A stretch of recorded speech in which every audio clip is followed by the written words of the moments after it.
Bien-aimés, nous voulons remercier le Seigneur pour ce temps qu'il nous accorde encore une fois, afin que nous puissions partager ce que lui a prescrit pour son Église et pour le monde concernant le salut, l'Évangile. Nous devons comprendre l'Évangile tel que le Seigneur lui-même l'a enseigné.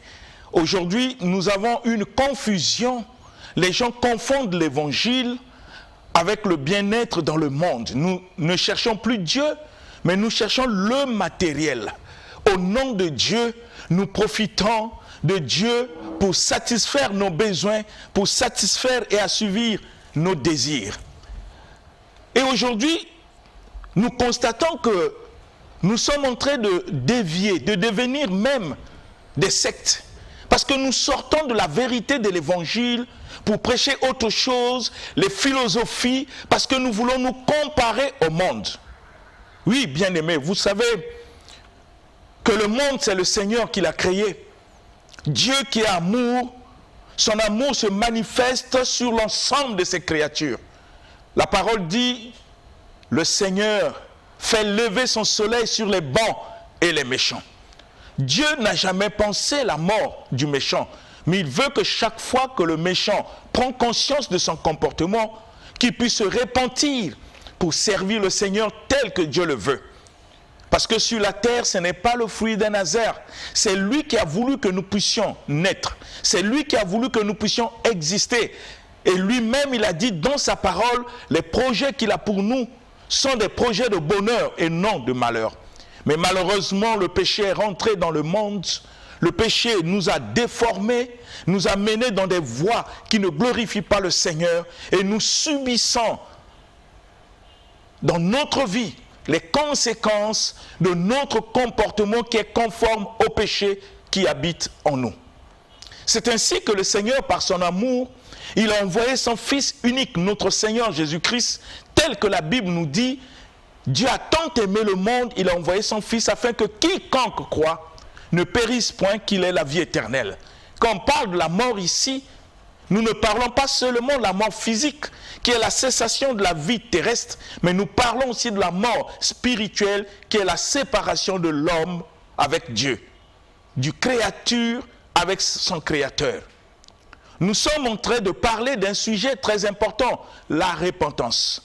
Nous avons compris que la repentance, c'est un moment où l'homme prend conscience de ses défauts, de ses manquements, afin de décider de faire volte-face et de retourner vers son Créateur, le Seigneur, pour vivre la vie que le Seigneur avait préparée pour nous et qu'il a révélée dans sa parole. La repentance, c'est un moment de prise de conscience. La repentance, c'est une décision. La repentance, c'est un engagement. La repentance, c'est disposer notre cœur à faire et à obéir ce que le Seigneur nous recommande dans sa parole.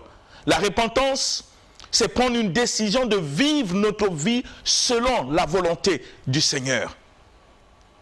Bien-aimés, aujourd'hui, nous voyons dans nos églises, nous oublions ce que le Seigneur veut que nous puissions prêcher, enseigner. Malheureusement, nous prêchons les biens matériels en oubliant l'essentiel, la vie éternelle. La porte d'entrée qui va nous amener à la vie éternelle, c'est le Seigneur Jésus. Et pour entrer dans cette porte, la clé, c'est la repentance. Si nous ne passons pas par la repentance, bien-aimés, il est impossible que nous puissions servir Dieu. Je vous ai lu au cours de cette émission le passage du livre d'Ésaïe où le Seigneur lui-même dit « Vos voix ne sont pas mes voix et vos pensées ne sont pas mes pensées. » Je le répète toujours, il est impossible que nous puissions servir Dieu selon nos voix, selon nos pensées. Nous devons avoir la connaissance de ses voix, de ses pensées, afin de faire exactement ce que lui recommande dans la parole. Quand vous lisez le livre de Romains chapitre 10, vous allez constater quelque chose auquel l'apôtre Paul, qui était d'abord pharisien, qui s'est repenti pour servir le Seigneur, en abandonnant la vie qu'il menait avant, afin d'être conforme à la volonté de Dieu par l'obéissance à sa parole. Ce qui s'est passé dans la vie de l'apôtre Paul, c'est le fruit même de la repentance que nous allons parler aujourd'hui pour que nous comprenions. C'est bien de se repentir, mais c'est mieux de produire, de laisser la repentance produire ses fruits dans notre vie. L'apôtre Paul disait à ses frères juifs que le vœu de mon cœur et ma prière à Dieu pour eux, c'est qu'ils soient sauvés. Je leur rends le témoignage qu'ils ont du zèle pour Dieu. On peut avoir le zèle pour Dieu, mais si nous n'avons pas la connaissance de sa volonté, nous risquons de faire des choses comme nous pensons, comme nous voulons. Nous risquons d'établir notre propre justice et notre propre manière de servir Dieu. Et c'est ce que nous vivons aujourd'hui dans nos églises. Chacun a établi sa propre manière de servir le Seigneur et il conduit les fidèles dans cette voie qui n'est pas la voie que Dieu a prescrite dans sa parole. N'oubliez pas, au cours de cette émission, je vous ai montré que Jésus a attiré l'attention de ses apôtres pour qu'ils ne puissent pas enseigner autre chose que l'évangile. Il leur a dit, enseignez-leur à observer tout ce que moi, je vous ai prescrit. Ça veut dire qu'un homme de Dieu ne peut pas enseigner autre chose à l'Église que ce que le Seigneur Jésus a prescrit. C'est dans ce que Jésus a prescrit que nous avons le salut. Nous avons la vie éternelle, bien-aimés. Mais aujourd'hui, qu'est-ce que nous enseignons? Qu'est-ce que nous enseignons dans nos églises? Nous enseignons dans nos églises les voyages, la prospérité, le succès, comment faire pour avoir du succès. On l'enseigne même à des gens qui ne sont pas repentis. C'est une déviance de l'évangile, où nous ne comprenons pas notre mission, où nous ne comprenons pas ce que le Seigneur attend de nous. Pour chercher à flatter les gens, à attirer la masse, nous prêchons des choses qui font plaisir à la chair, en laissant à côté l'évangile qui a pour mission de transformer notre vie là où le péché nous a déformés. Nous devons être différents, comme le Seigneur a dit. Nous pouvons gagner des voitures, nous pouvons gagner le mariage, nous pouvons gagner des voyages, avoir tout ce que nous désirons, le succès, être connus. Mais si au dernier jour nous perdons notre âme, bien-aimés, rappelez-vous de cela. Nous ne devons pas courir derrière des choses auxquelles les païens l'ont aussi. On ne peut pas courir derrière les voitures, parce que les païens en ont, même ceux qui pratiquent les sciences occultes, des magiciens, des sorciers, des féticheurs, ils en ont des voitures. Mais le chrétien ne doit pas courir derrière les voitures. Nous ne devons pas courir derrière le succès. Il y a des succès, vous trouverez même des succès dans des musiciens du monde. Il y en a aux États-Unis, en Afrique, il y a des musiciens qui ont du succès, qui ont traversé les frontières même de leur pays. Mais le chrétien ne doit pas courir derrière ces choses. Nous courons derrière l'argent.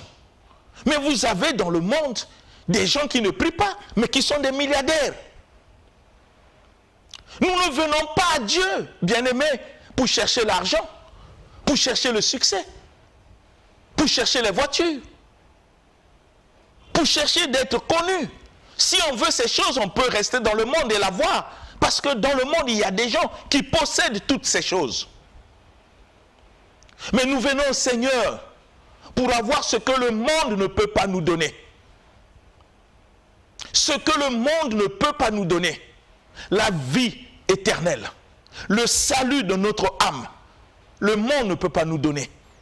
Et ce salut de notre âme, quand nous venons dans le Seigneur, Dieu nous exige la repentance. Le Seigneur Jésus a commencé son premier message par la repentance. La Bible dit dans le livre de Matthieu que Jésus se mit à prêcher en disant « Repentez-vous, car le royaume des cieux est proche. » Le jour de la Pentecôte où le Saint-Esprit est descendu, le premier message prêché a amené les hommes à la repentance. Quand vous lisez Actes chapitre 2, vous allez comprendre ce message auquel l'apôtre Pierre a prêché un message.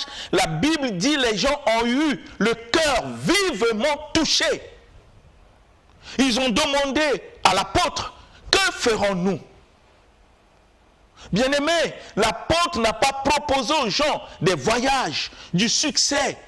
Non, il leur a envoyé à à la repentance. Parce que eux-mêmes, ils étaient soumis à la parole du Seigneur qui les a exigé d'enseigner ce que lui-même il a prescrit, notre Seigneur Jésus. Et les apôtres obéissaient à ces règles. Ils n'ont pas caressé les gens pour attirer la masse, mais ils ont envoyé la masse vers la repentance, chose qui ne se fait plus aujourd'hui. Aujourd'hui, quand nous prêchons la parole, les cœurs des gens sont touchés. Nous leur promettons d'être enfants de Dieu en passant par des récitations, des prières faites par des hommes de Dieu que nous sommes. Seigneur, rentre dans ma vie. Seigneur, fais ceci. Seigneur, un peu on déclare dans notre bouche, vous êtes enfants de Dieu. Mais ces pratiques ne sont pas bibliques. Ce n'est pas ce que Jésus a prescrit. Suivons les traces des apôtres. Suivons ces traces des apôtres. J'aimerais qu'avant que nous puissions voir ce que nous allons voir aujourd'hui, parce que nous allons plus mettre l'accent sur les fruits de la repentance, j'aimerais que nous puissions lire le livre de Actes des Apôtres, chapitre 2. Nous lisons le livre de Actes des Apôtres, chapitre 2, pour comprendre quelque chose de très important qui s'est produit dans le livre des Actes des Apôtres. Actes des Apôtres, chapitre 2, du verset 37 au verset 38. Dans la version Louis II révisée, je lis au nom du Seigneur Jésus-Christ. Après avoir entendu ces discours, ils eurent le cœur vivement touché, et ils dirent à Pierre et aux autres apôtres, « Hommes frères, que ferons-nous » Pierre leur dit, « Repentez-vous et que chacun de vous soit baptisé au nom de Jésus-Christ pour le pardon de vos péchés, et vous recevez le don du Saint-Esprit. » Amen. Bien-aimés, nous voyons l'évangile. Comment les apôtres ont respecté les instructions du Seigneur qui leur a recommandé, enseignez-leur à observer tout ce que moi je vous ai prescrit. L'apôtre Pierre n'a pas amené une philosophie à lui ou ce qu'il a appris dans des écoles bibliques. Non, il a respecté ce que le Seigneur a prescrit. Il a prêché l'évangile le jour de la Pentecôte. Il a ouvert pour la première fois l'évangile le jour de la Pentecôte. Les gens qui étaient venus eurent le cœur vivement touché, bien-aimés. Vivement touché. Et ces gens ont demandé à Pierre et aux autres apôtres, que ferons-nous? Si c'était à notre temps, au moment où nous sommes, et qu'on prêche l'évangile, les cœurs des gens sont touchés et que ces personnes nous demandent que ferons-nous, nous devons dire à ces gens, répétez après moi les prières, Dieu va vous bénir, vous serez des enfants de Dieu. Voilà le message que nous donnons, peut-être dans le but de flatter les gens ou d'attirer la masse. L'Église n'a pas besoin d'attirer la masse des gens. L'Église a besoin de montrer aux gens la vérité de l'Évangile pour que chaque personne prenne conscience de l'engagement qu'il fera pour servir le Seigneur. Ils ont posé la question aux apôtres, que ferons-nous, bien-aimés? Regardez ce que l'apôtre Pierre a dit. L'apôtre Pierre n'a pas dit que comme vous avez le cœur touché, vous aurez des visas, vous aurez des voyages, des mariages, du succès, vous allez voir ce que Dieu va faire dans votre vie. Non, il les a mis face à leurs responsabilités pour qu'ils prennent l'engagement qui vient du fond de leur cœur pour suivre le Seigneur. L'apôtre a dit, malgré que votre cœur est touché, l'unique chose que je vous demande, repentez-vous. Il exige à ces personnes qui ont eu le cœur touché la repentance. Ce n'est pas ce que nous faisons dans nos églises. C'est ainsi que nous avons des âmes qui remplissent nos églises, qui sont des âmes très compliquées. Parfois on se pose la question, est-ce que ceux qui composent nos églises sont passés par la repentance? Est-ce qu'ils ont compris pourquoi le Seigneur les a appelés? Est-ce qu'ils ont compris pourquoi Dieu a fait d'eux des enfants de Dieu? C'est la question que nous posons. Parfois on se plaint du comportement des âmes, oui. Mais est-ce qu'ils sont passés par la repentance? Est-ce que chaque âme qui compose l'Église a compris pourquoi le Seigneur l'a appelé par l'Évangile? Et ce que le Seigneur attend de lui? Est-ce que nous avons montré à ces âmes le pourquoi Dieu les a appelés? Est-ce qu'on leur enseignait la repentance? Un moment auquel ils vont prendre une décision avec leur conscience, avec leur cœur, pour s'engager à servir le Seigneur, afin de recevoir le pardon. Parce que sans repentance, il n'y a pas du pardon. Parce que la repentance pousse l'homme à confesser avec son cœur, afin de prendre une décision de ne plus reprendre. Bien-aimés, si nous ne suivons pas la voie du Seigneur, ce qu'il a prescrit, nous risquons d'emmasser des âmes dans nos églises pour leur préparer l'enfer par des paroles que nous disons, même si nous le lisons dans la Bible, qui ne sont pas l'évangile. Rappelez-vous de l'apôtre Paul, quand il était Saul de Tarse, enseigné par un éminent docteur appelé Gamaliel. On lui a enseigné ce qui est écrit sans révélation. Ça fait de Paul un métrier.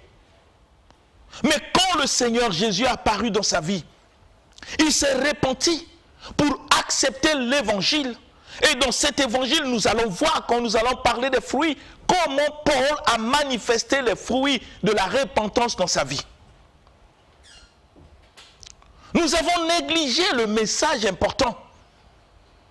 Nous voulons être fiers de voir nos églises avoir 10 000, 20 000, 30 000 personnes. Est-ce que c'est ça ce qui fait l'église? Rappelez-vous de notre Seigneur Jésus-Christ lui-même. Il était la parole manifestée en chair, Dieu en chair parmi les hommes. Il a enseigné la vérité de la parole. Mais à la fin, son église était que composée de 120 personnes. Lui qui est la parole manifestée en chair, lui qui est Dieu parmi les hommes, il n'a pas pu convaincre tout le monde pour le servir. Pourquoi? Mais parce que le Seigneur nous laisse le temps de se repentir. Il peut prêcher, il peut parler, mais c'est à chacun de se repentir, de prendre un engagement pour le suivre. Au temps où Jésus était sur la terre, les pharisiens n'ont pas pu se repentir. Vous allez voir la composition de ceux qui suivaient Jésus. Ils avaient leur comportement, leur attitude. Mais le souci du Seigneur, c'est d'amener ces gens à la repentance. Bien-aimés, réfléchissons sur ce sujet important. Lesquels qui composent nos églises? Quelles sont les qualités des hommes qui composent nos églises? Nous ne pouvons pas nous étonner de l'attitude que les gens ont à l'église, des rébellions, l'hypocrisie, des personnes qui font semblant, faibles face à des épreuves, faibles face à des comportements, des gens qui se découragent facilement, mais parce qu'ils n'ont jamais subi la repentance. Ils ne se sont jamais passés par la repentance. Bien-aimés, la repentance est une force qui nous donne à persévérer, à résister face à tout vent, parce que notre engagement prouve notre fidélité et notre détermination au Seigneur Jésus-Christ. C'est ainsi que l'apôtre Pierre a envoyé ces gens vers la repentance afin de recevoir le pardon et le don du Saint-Esprit. Il n'a pas cherché à caresser ces personnes parce qu'il avait besoin des âmes dans son église. Non, il leur a montré exactement ce que le Seigneur Jésus a prescrit. Nous allons lire le livre de Luc 24. Ce passage que nous avons lu le mardi passé, vous allez comprendre ce que nous devons d'abord enseigner tel que le Seigneur a prescrit, tel que la parole nous révèle. Luc chapitre 24, nous allons lire le verset 46 à 47. Luc chapitre 24, du verset 46 au verset 47, je lis au nom du Seigneur Jésus-Christ. Amen. Et il leur dit, ainsi il est écrit que le Christ souffrirait et qu'il ressusciterait de mort le troisième jour, et que la repentance et le pardon des péchés seraient prêchés en son nom à toutes les nations, à commencer par Jérusalem. Amen. Amen. c'est le Seigneur Jésus qui recommande à ses disciples vers la fin de sa mission sur la terre, après sa résurrection.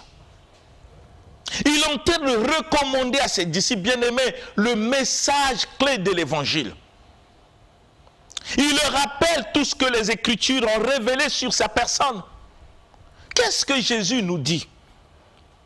Il leur dit, ainsi qu'il est écrit. Il ramène les Écritures pour que les disciples prennent conscience que ce qu'il est en train de dire, c'est ce qui est écrit. Et c'est ce qui est écrit. Il leur dit, il est écrit que le Christ souffrirait, et qu'il ressusciterait des morts le troisième jour. C'est écrit. Mais nous prêchons aux gens la résurrection de Jésus. Nous prêchons aux gens la mort de Jésus-Christ. Mais nous laissons la suite qui est importante.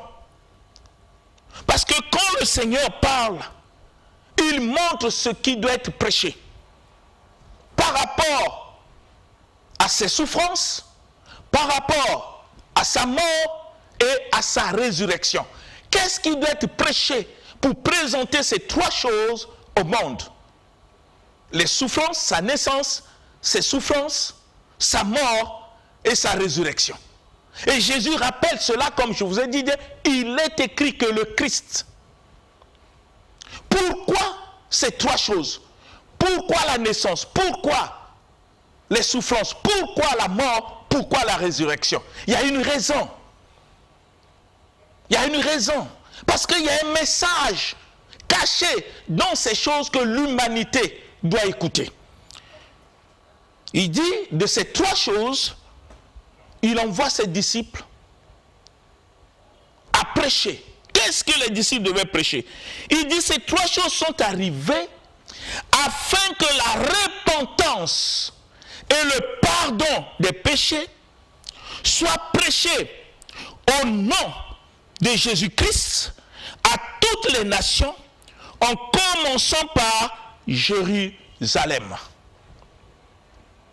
Voilà les raisons de la naissance, des souffrances, de la mort et de la résurrection de Jésus.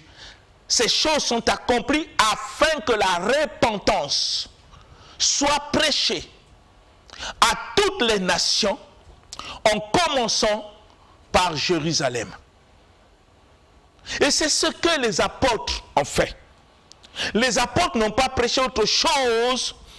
Ils ont toujours commencé à prêcher la repentance. Toujours la repentance. Les apôtres. Ils ont respecté les règles que le Seigneur Jésus lui-même les avait enseignées. La repentance, bien-aimée. Mais aujourd'hui, ce message a disparu. Parce que nous voulons montrer aux gens et leur enseigner à devenir comme le monde sans la vie de Dieu. C'est ainsi que les âmes que nous enseignons sont plus attachées au succès, sont plus attachées à l'argent, sont plus attachées à beaucoup de choses, sauf au Seigneur. Le message que nous enseignons, Jésus lui-même a dit cela à ses apôtres. Il est écrit que le Christ souffrira et qu'il ressuscitera des morts le troisième jour, et que la repentance, bien-aimés, et que la repentance et le pardon des péchés seraient prêchés en son nom. La repentance et le pardon des péchés sera prêché en son nom à toutes les nations. À toutes les nations, en commençant à Jérusalem. Et nous allons voir le livre de Actes des Apôtres, chapitre 26, ce que l'apôtre Paul a prêché. Parce que nous avons vu dans Actes 2, ce que l'apôtre Pierre a exigé à ceux qui ont eu le cœur vivement touché. Maintenant, nous allons voir ce que l'apôtre Paul a enseigné, si vraiment il obéit à ce que le Seigneur Jésus a prescrit. Actes des apôtres, chapitre 26. Nous allons lire à partir du verset 20. Actes des apôtres, chapitre 26. Nous allons lire le verset 20. Que dit la parole du Seigneur dans Actes des apôtres? Actes des apôtres, chapitre 26, au verset 20, je lis au nom du Seigneur Jésus-Christ.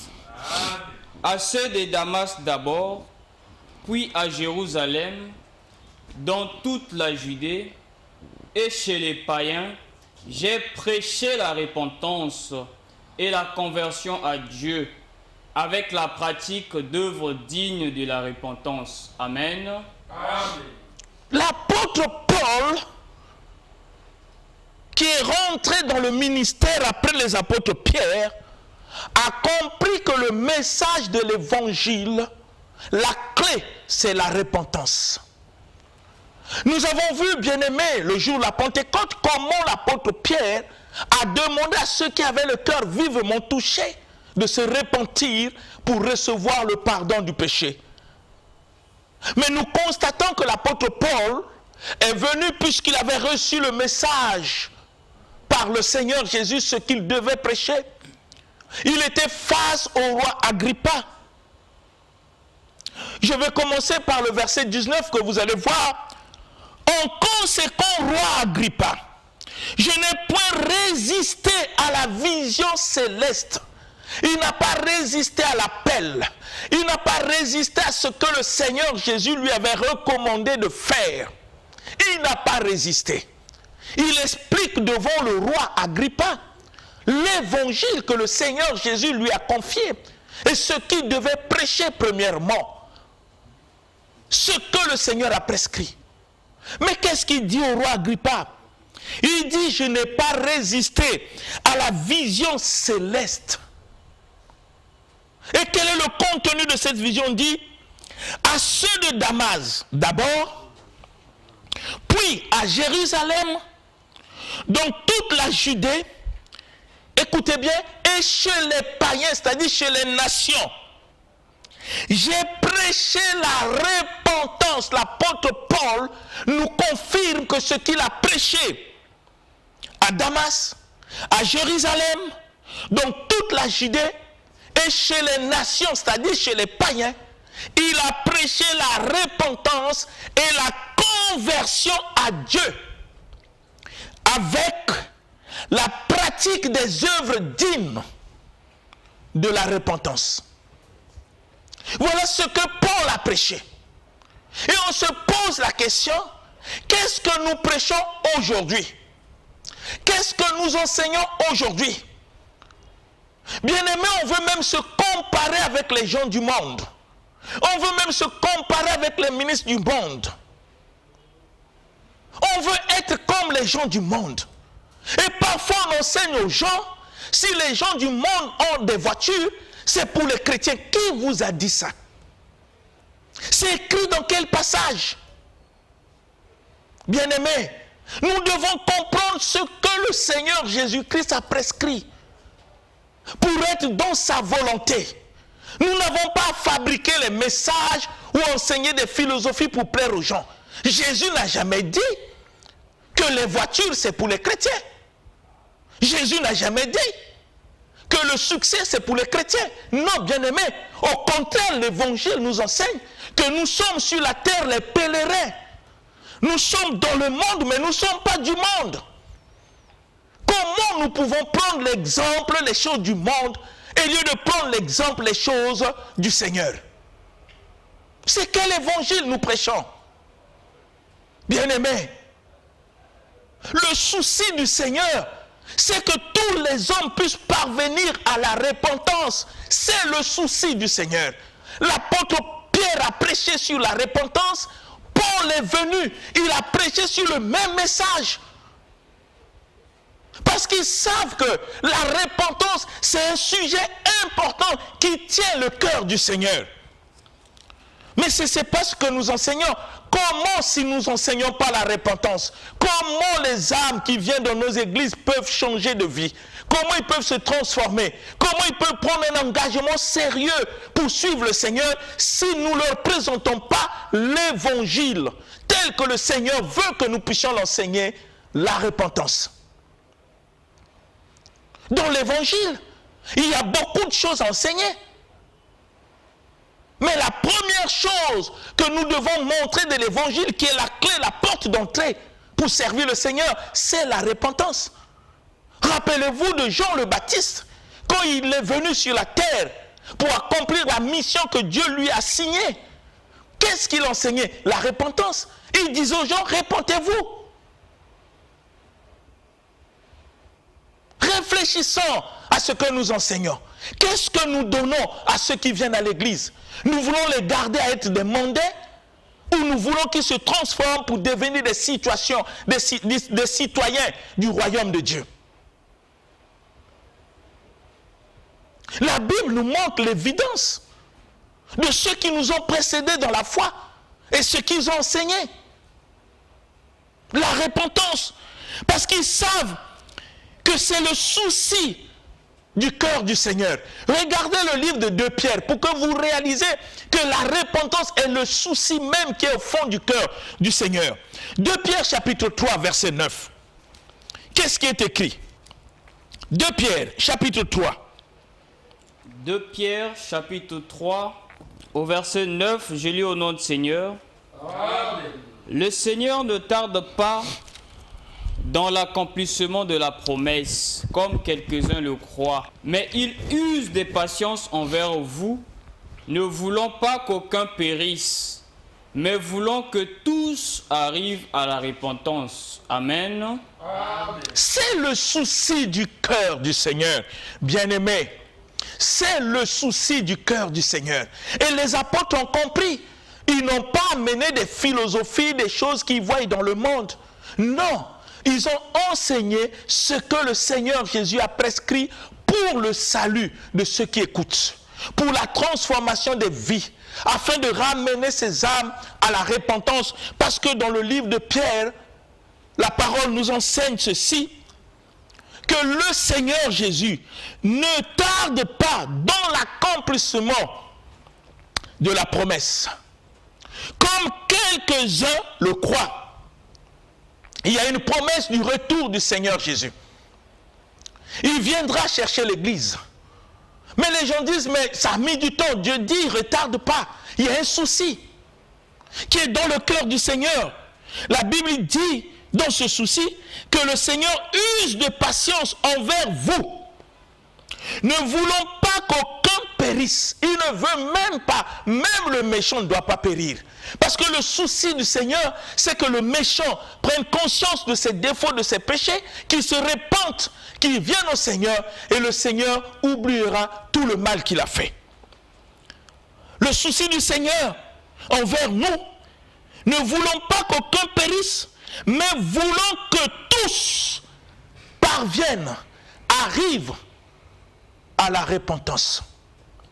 Dieu nous a établis comme serviteurs, non pour que nous puissions enseigner ce que nous pensons être juste, que nous puissions enseigner ce que nous pensons être meilleur pour les hommes. Nous sommes des serviteurs du Seigneur pour dire au peuple, à la nation, au monde, le message que le Seigneur a prescrit pour le salut de l'humanité.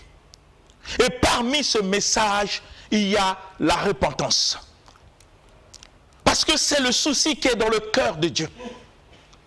Bien-aimé, si tu ne te répands pas, si tu ne décides pas de changer pour faire ce que Dieu attend de toi,